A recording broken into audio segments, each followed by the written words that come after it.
Welcome, Sunita. Thank you so much, Shilpa. So nice to be here and sharing our journeys and talking to another woman who's gone through similar journey. So thank you for having me here. Oh, it's such an honor. And I feel like we share so many commonalities based on what I've read about your journey. So I would love for the audience to just get a glimpse of that. Maybe you can share that before we go deeper. Yeah, I talk about this in detail in my TEDx talk, but I'll just repeat it here.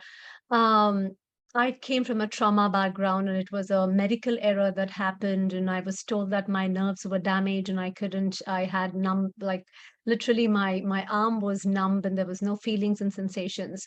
And I think this became the catalyst at the turning point for me, and recovering from whatever happened from those events to a constant PTSD kind of symptoms that we go through, and not knowing what is causing this, because PTSD symptoms develop later. And then it's sometimes, if you don't have the knowledge or the information, we don't even associate that to a previous event.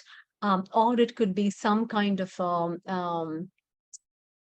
personality patterns or an archetypal patterns that we have. So we don't associate any of our current way of being to the previous way we were.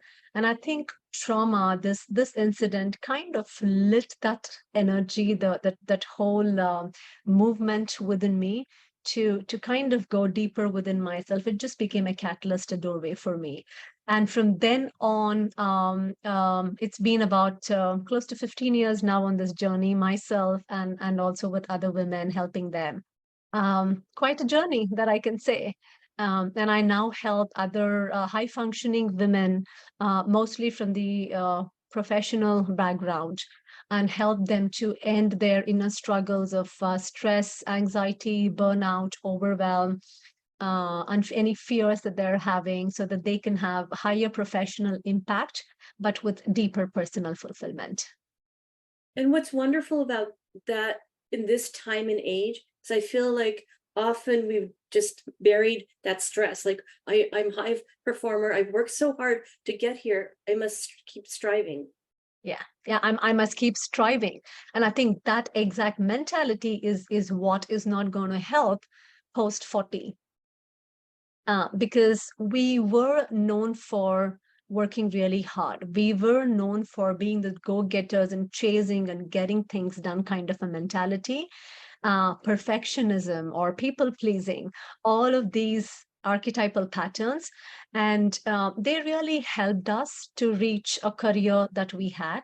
But then for our next growth and expansion, into ourselves as both as a human and at the spiritual level, that's not going to take us anywhere. And I think that's the shift that probably we need to make through this journey of transformation.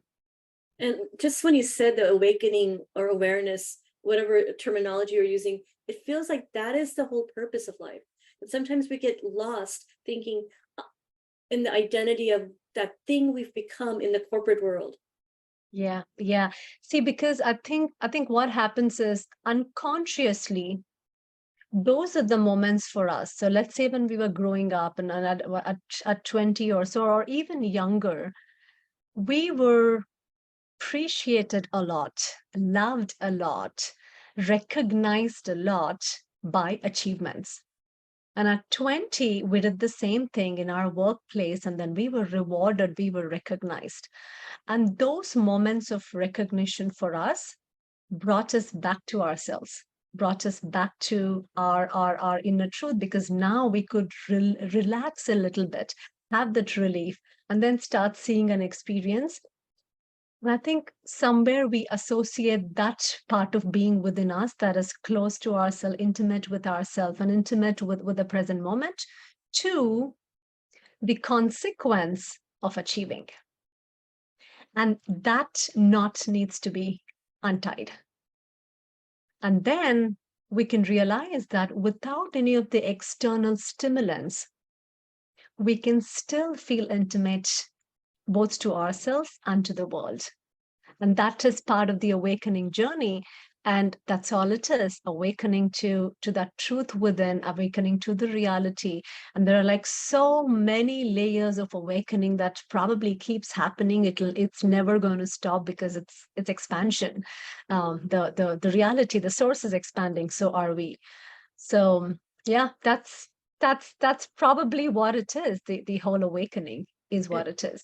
it is. And I did listen to your TED talk, and I remember one line: to bring about any post-traumatic growth, we must really need to change our perspective on trauma. And that really Yeah. stayed with me. Yeah, beautiful. Thank you. Thank you so much for hearing that and taking that line. For me, why I wrote this particular line, and I really mean so much about this line, is traditionally trauma is something that we are not supposed to be talking about. Trauma is not something that we can, if we go and share it with others, it feels more vulnerable for us, right? So we kind of hide it. In fact, even within myself, I hadn't spoken about it to anybody for a long time. Only like my family knew, and then later my husband kind of knew, hinted as to what was happening or so. I would never open up. And sometimes life puts you in these moments wherein you don't have an option but to open up. And for me, that happened in one of my pageants that I was taking part in. The pageant question was like, what is the most, like, difficult thing that you have experienced in your life? I'm like, oh my God, not this time, and especially in front of so many people. But you see, sometimes when such questions are asked, things that are within just naturally comes out. And for the first time, I saw myself talking about it. Not only me talking about it, in how people received it. And I started getting messages, oh my God, it's like I experienced something similar too. And I am able to relate to you. So I think once you start opening a little bit about trauma, that's like the number one stage. Open up, and then accept that yes, this happened to me. That's the perspective shift that I talk about. Change your perspective. And then there is again a more masculine way of dealing with trauma. Like, oh, I had this trauma, so I'm going to be really masculine about it, and I will do whatever I need to in spite of my trauma. I'm going to do this and so on. Again, that's the shift that we need to change. We are not going to do anything in spite of trauma, but we're going to do with the trauma. We're going to do because of the trauma. And we're going to make space for it to stay with us and kind of guide us for our next part of the journey. And that was my whole talk about, like, change our perspective to trauma. That is when we can really have a post-traumatic growth. And I also recall in there you had mentioned the vase metaphor, which Yeah.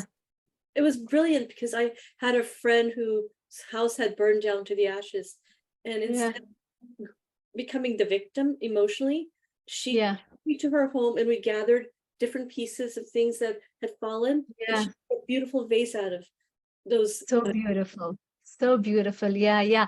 That metaphor really touched me so much when I read that, because all the time, even with the trauma, what we try to do is we try to get back to our original personality, our original me. This is how I used to be, and this is how I'm going to be from now on, even though I had a trauma. And that's not what it is. You become a completely different person, and trauma becomes that catalyst to take your journey into a completely different way of being. So you become completely new, completely creative, not the old person, and not again the victim, as you mentioned. Yes, yes.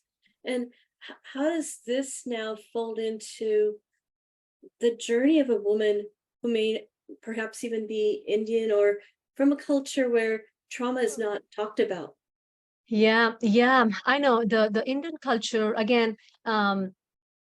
Right now, things are slowly changing. 15, 20 years back, we wouldn't hear any Indian person talking openly about anxiety or depression. Those were considered like some kind of a mental issues or so. And then we would not even come out and talk because we would be considered like something wrong in the society if you would talk about those things. And now, from a trauma perspective, again, usually when you start talking about trauma, you can get snubbed. the first thing. Or people will say, not again, like just don't talk about it or so. Or they'll say, you should not talk about it because that makes you feel a little bit weak and vulnerable. But trauma is just like any other event that has happened in your life. It is an event. And I think that's the mental mindset shift that we need to make, that it is an event that has happened. It has shaped me in who I am today.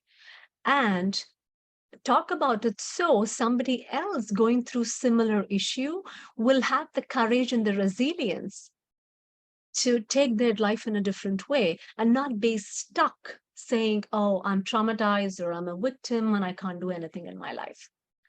And I think it's more of an awareness. It's slowly building up, Shilpa. I have a lot of Indian women clients too that I work with. Um, they are opening up, of course, in a one-on-one kind of a situation and environment, but they are talking about it, whether it's abuse that they had growing up as a child, or even their spousal abuse. Sometimes that's kind of becoming common right now, somehow in a lot of women that I'm working with. Or any kind of a traumatic near-death experiences, or an accident that happened, disaster, natural disasters, medical interventions, illnesses, chronic pains. Those all are kind of a trauma. And the other most important thing when I talk about trauma is a very subjective experience, which means what you feel as a trauma is not going to be what I feel as a trauma, as a traumatic event. And it completely depends on how each person processes that and can make space for those traumatic events to just pass through us. And it's individual, it's completely different for each person. But then we somehow come up with this, or traumatic events means only A, B, C, D. And if it doesn't fall into that, then it's not a trauma. Um, but it's completely dependent on the person experiencing it. That's why it's a very subjective experience.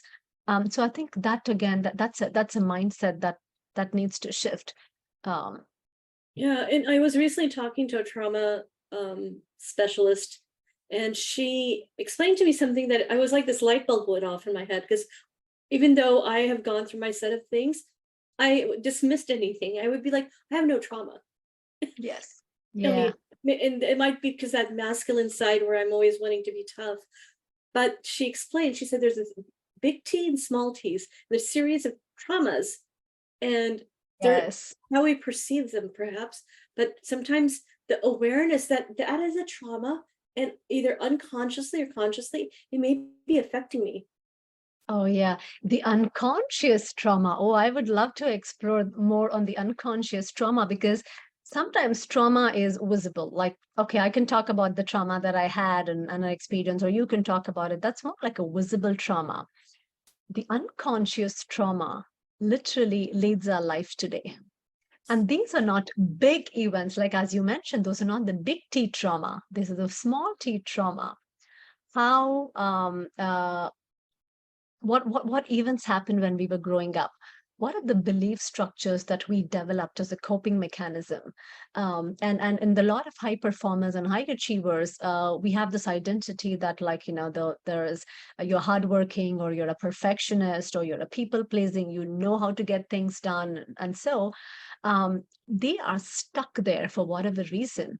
And that's literally is leading their life today, and they're not even unconscious about it. They're No. like completely unconscious. And then I was speaking to another podcast person on this. Trauma is literally, these kind of unconscious trauma is literally frozen in our bodies. Yes. And we need practices to kind of thaw them and bring it to the surface, Mhm. and then kind of have a lot of inquiry practices to talk to them, to wake up the trauma, thaw them, and then wake up the trauma, let the trauma speak to you, and then give the trauma a space to move through you. Um, that's so much needed, especially for the unconscious kind of trauma that's sitting within. And I do meditation, but recently I introduced more deep breath work, not just pranayama, but I almost feel like it's more scientific, kind of working Yeah, through the body. And each time I do it, I will find my head thinking about a past trauma story. And I'm like, yeah, part of my brain's like, stop it. yeah, When I start doing the breath work, tears come out. yeah, And I because think your body is releasing. it's a Yeah, release. our bodies. Yeah, but then that means that the disease is releasing. Yeah, the stuckness is releasing, right? And which in turn will cause diseases. Yes, correct. So it's literally the diseases are releasing. I mean, if obviously if it stays there and there too long, it turns into a real disease, but sometimes it's there and we're not aware. Yeah, we're not even aware of it. Those are the difficult traumas to deal with. Yeah. And it needs a lot of inquiry-based, intuitive questioning techniques to kind of get that to the surface and then see, oh my God, because usually when women come to me saying like, I feel stuck and I don't know what it is, I'm just stuck. I know I have to do these things and I know, and that's where my mindset is, and that's where I really want to do, but it just feels like something is pulling me back. Like I just feel stuck. I just can't take that next step. And then they go into all of these procrastination techniques and do this and get up at 5:30 a.m. and then could do this gym and this yoga, this everything. But at the end of the day, it's like look into what is keeping you stuck. And that requires a little bit of that probably help for a lot of women. And that awareness comes in and sometimes sparks a light on things like, am I avoiding? Am I resisting? And Yeah. you unconscious. I know I've been doing that. Yeah. I wrote about this article like, are you stressed or are you resisting? Mhm, mhm. You're resisting. That's all stress is. And Yeah. we keep resisting. Unknowingly, we resist. That's what we are made to do as we grew up. And I think the different stages of our consciousness, we want to develop that egoic self. We want to, I mean, in the sense it's a part of the evolution. We go through that evolution. Initially we come in with absolutely no kind of a self-awareness who we are as a, like, 1-year-old or a 2-year old. And then a 2-year old, it's like, oh, it's my doll, it's my toy, it's mine, and oh, this is me when I look at myself in the mirror. So we start developing a little bit more of a self-awareness and the, oh, this is me kind of a concept. And then over the course of like till we reach maybe middle age or so, it's like we are strengthening our egoic self, which is a part of the evolution. And then the rest of our life is kind of integrating the egoic self, not completely getting rid of it, but integrating the egoic self. So it becomes kind of transparent so that the consciousness can just come in, use it when it needs to, leave it when it doesn't need to, and be very free. Yes. And that's part of our expansion Yes. as Yes. yeah. Yeah, as humans. Carl Jung, he puts that in a beautiful quote. He says, the first part of our journey is developing positive ego, or a sense of self. And the next part of our journey is now to get kind of understand and integrate and kind of get rid of the stickiness of the grasp and holdingness of that ego, even though it's positive. Yeah. Yes. And Yeah. that's interesting with the culture, like being raised in Indian culture. Some perceptions I had was, oh, ego's bad, but sometimes it's a survival mechanism. Ego is a survival mechanism. I know a lot of spiritual teachings, if you go into a very traditional spiritual teachings, there are these pointers that'll say ego death needs to happen for the resurrection to happen, or annihilation of ego needs to happen, or you're not your body, you're not your mind, you're not your emotions, right? These all are just pointers so that you realize the other side of the spectrum. Instead of completely getting attached to our bodies and minds and emotions, the shift needs to happen wherein we say we are not just the mind, body, and emotions. We are much beyond. But then the pointers that are given become the way of living, wherein some ego will come, some self will come and then say, oh, I'm not my body, I'm not my mind, I'm not my emotions. And then you stick there, you get stuck there. And then everything else is now seen from that perspective. And you hold on to that perspective. The pointer became your life. Um, and I think that's where we see a lot of um, misunderstandings about the teachings and pointers. Yes. And I see more and more in my own deeper reading and understanding is that there's the inner self connected to the source. And then there's Yeah. the outer self that helps you function as a container and that is integrated with society. But Yes. when you lose the two connections, that's when life feels like what I call wobbly or Yes. disconnected.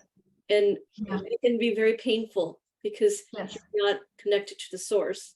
Yeah, you're not connected to the source. Yeah, yeah. And I think much of the people who are going through this awakening journey that's where the suffering is happening. They've lost the connection to that deeper part within themselves, and they know that they have lost the connection. And the outer self is just doing what it needs to do on the outer level. And that is completely cut off from this inner self, which is more connected to the source. And there is this continuous conflict that is happening.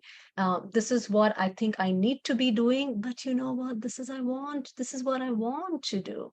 No, but this is what you need to do. Oh, but this is what I want to do. You see, there's a continuous inner conflict that is happening, and no wonder we are getting stuck.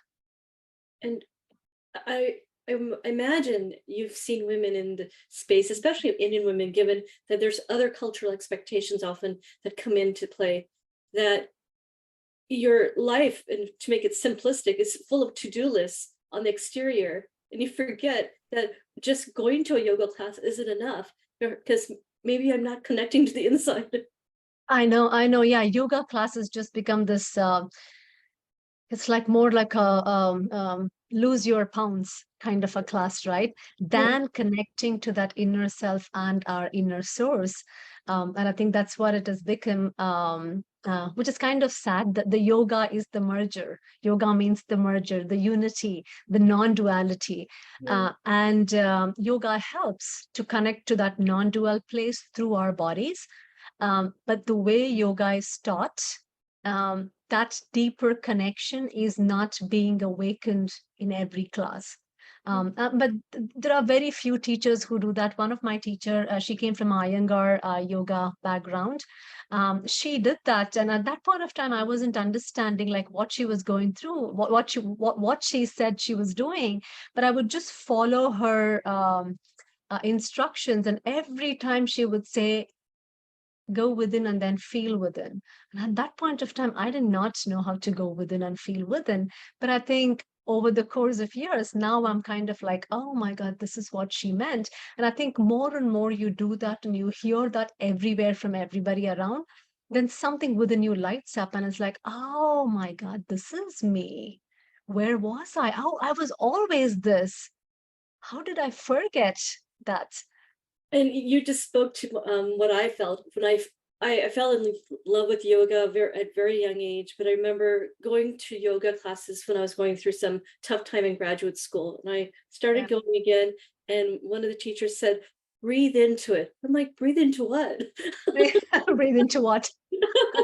But I Yeah. think, but now I get it. Like if my lower back, No, I'll breathe into it. you breathe into it. You become intimate with that experience. You allow that experience. You go into that experience. You become one with that experience, right? That is what it is when they say breathe into it. And breath is movement, and when you move that energy through, it's allowing to release what's stuck.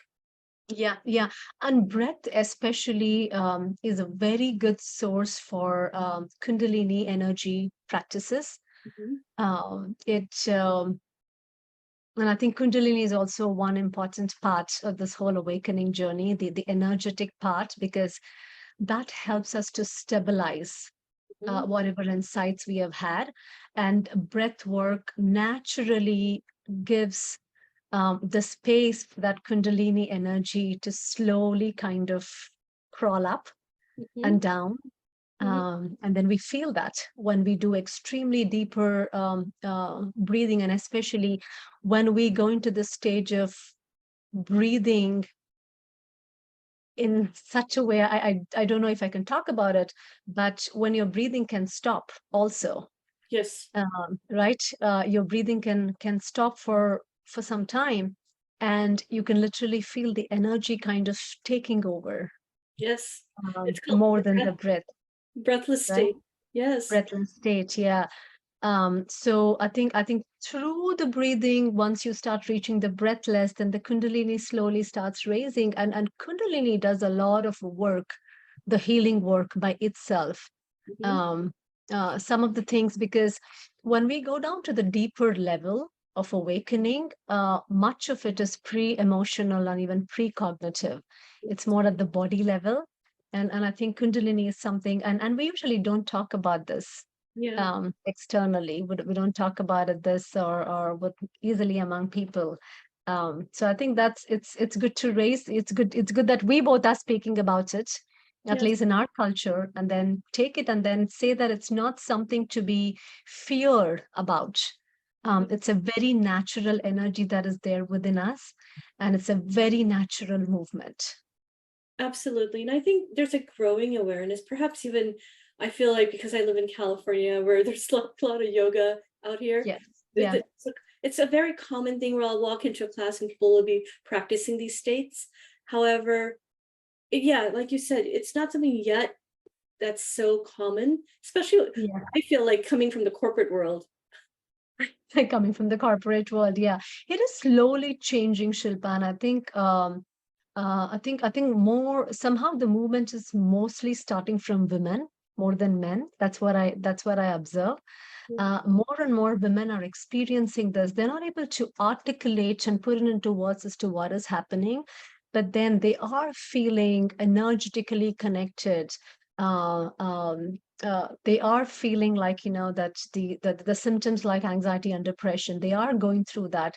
They are giving a little bit more understanding into healing, into mindfulness practices, into non-duality. Also, although they don't use the word non-duality, they talk about it in as mindfulness. Be mindful, be one with what you're doing, or be in the flow. Those are the words that they use rather Yeah, than using non-duality.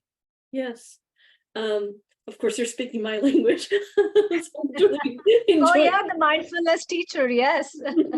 Well, everything you said, being in the flow, being present, and it's a daily practice. So while I understand it, and I know the techniques, I have to do the work every day because it's a daily practice. It's a day, and it'll always be a practice Mhm. till we die, right? Yeah. It'll always be a practice. Michael Singer, one of my favorite teachers, um, there was an article that he wrote or he spoke about, in which he says your commitment to be conscious, It's a commitment. no matter what's happening, like whatever triggers are pulling you away from Yeah. that center, are you committed to be conscious? That's the practice. That's literally the practice of mindfulness. Are you conscious? Are you aware? Are you present? No matter what's happening. Yeah. And we will keep getting pulled, Yes. because that's our conditioning, that's our body, that's our mind, our emotional body, our somatic body, a trauma body that has gone through so much trauma, so much baggage that it has. It'll keep pulling us away from that center of being conscious.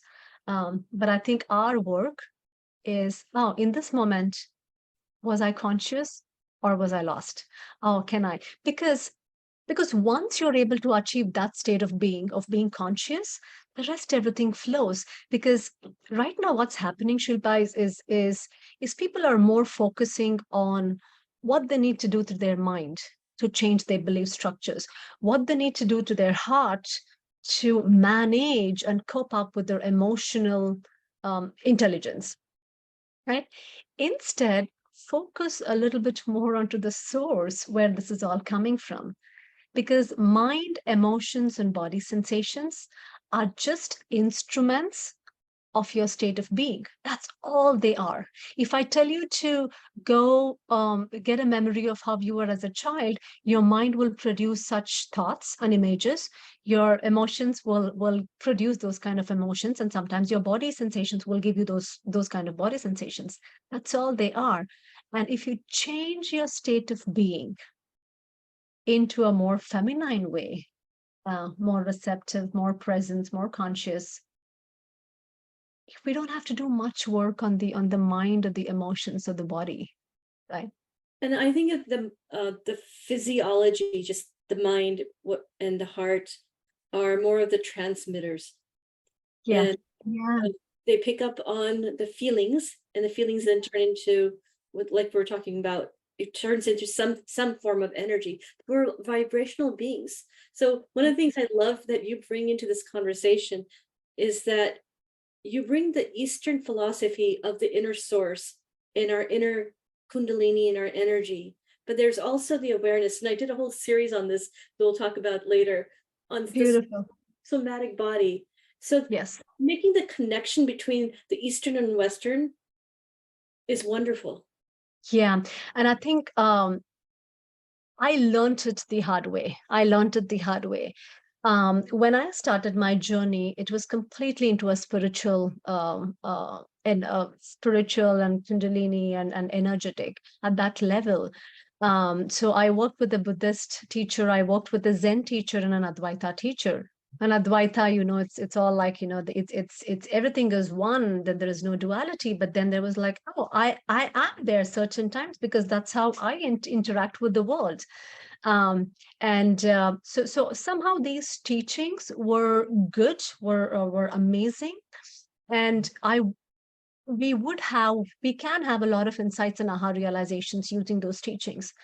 However, when you come back to the practical contemporary way of being a woman, as a mother or as a wife or as a corporate professional, business entrepreneur, community leader, or whatever we are doing, uh, it's very difficult to assume the no self identity or the no self experience that is usually spoken about in the Buddhist traditions. It's very difficult to say, oh, I don't have an identity.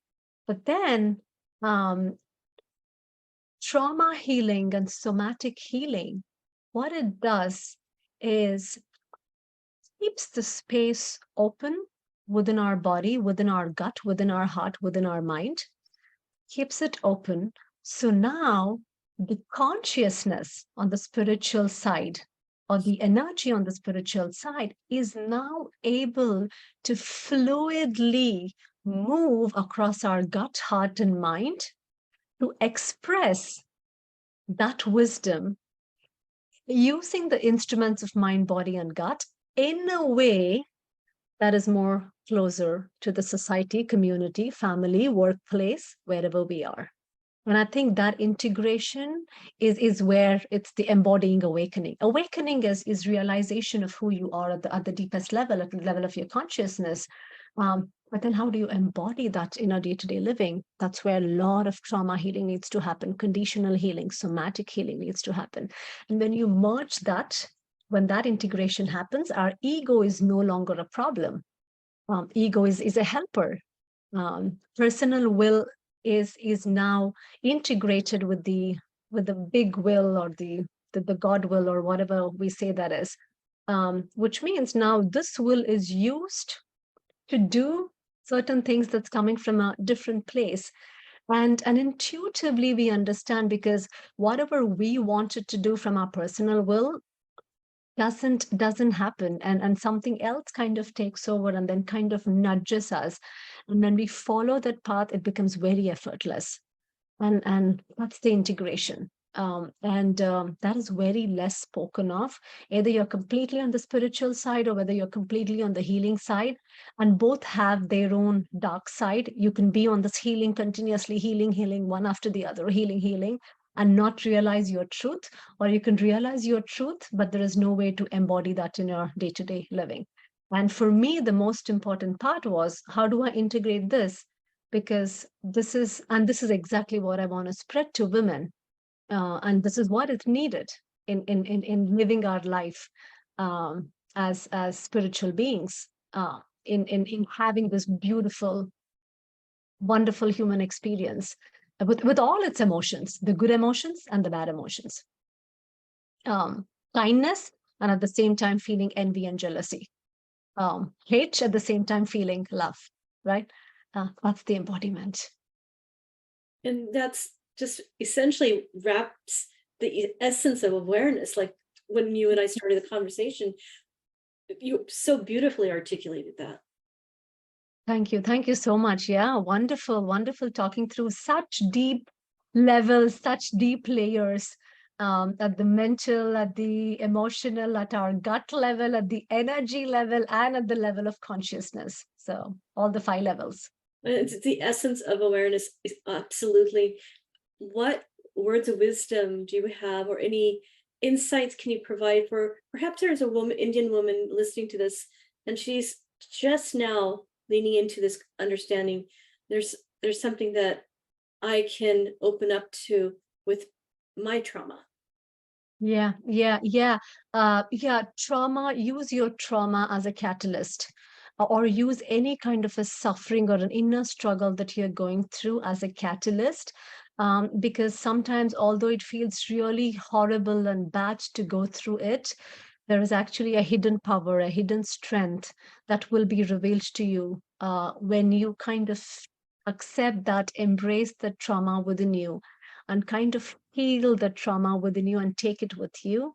And the first step is acceptance and an awareness, and talking about it, and sharing that with somebody that you can go and somebody that you can trust, rather than opening up to people who may not be very receptive to it. Go to somebody who the other person trusts, who you trust, And and then open up. and often the talk therapy doesn't always work, but if you are within a community of like-minded individuals, like you were saying, the internal inner source, and balancing that with the somatic body, and understanding how to work Yeah, on both. yeah, yeah, yeah, yeah, yeah. That's the essence of everything. Yeah, um, Ancient wisdom with scientific healing. that- that's wonderful. Well, thank you so much. I will definitely invite you back again, especially because of when you talked about embodiment. I have a whole series on that coming up. Absolutely, I would love to. Yeah, thank you so much, Shilpa, and I really love what you're doing, with your podcast, and spreading that awareness more than anything, and making others feel that they're not alone in this journey, and there's always help that they can get. And it doesn't always have to be more from a, like, just swallow a pill kind of a help. It can be more about really healing ourselves, because our bodies and mind and emotions are made to heal naturally.